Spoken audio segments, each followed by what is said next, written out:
Mr. Trump, your comments about banning Muslims from entering the country created a firestorm. According to Facebook, it was the most talked about moment online of your entire campaign, with more than 10 million people talking about the issue. Is there anything you've heard that makes you want to rethink this position? No. No. Look.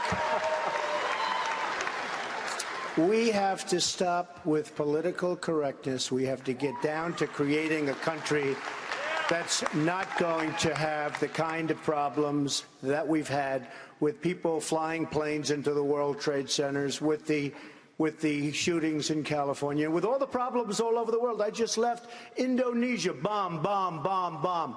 We have to find out what's going on.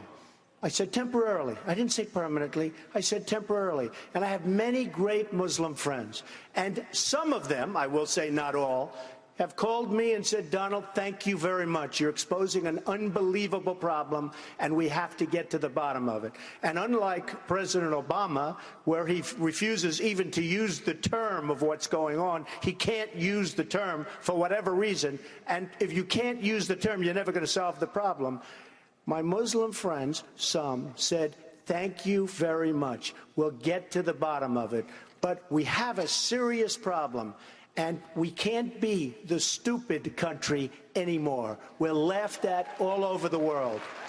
Donald, I hope you reconsider this, because this policy is a policy that makes it impossible to build the coalition necessary to take out ISIS. The Kurds are our strongest allies. They're Muslim. You're not going to even allow them to come to our country?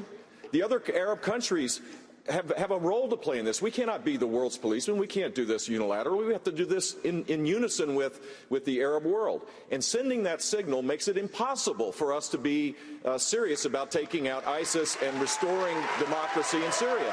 So I hope you'll reconsider. I hope you'll reconsider.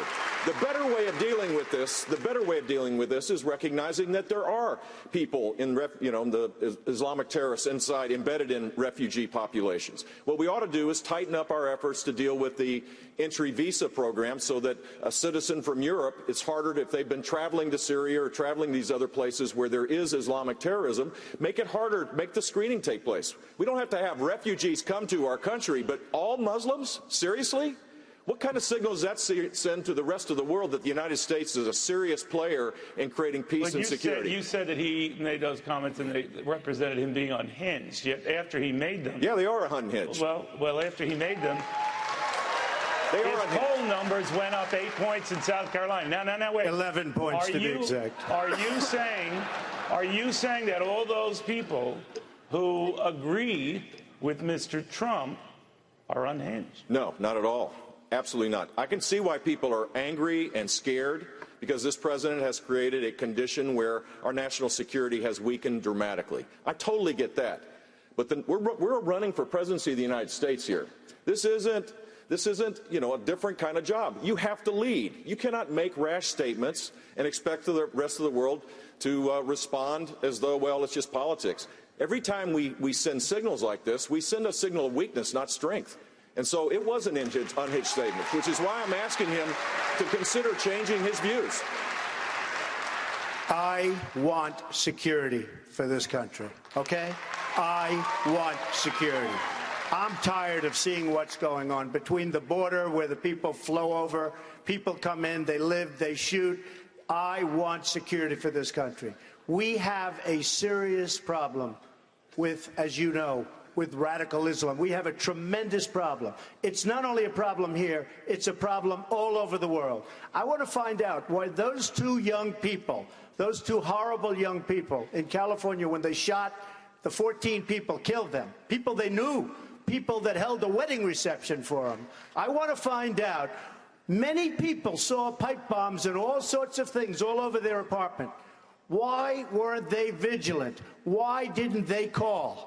Why didn't they call the police? And by the way, the police are the most mistreated people in this country. I will tell you that. The most mistreated people.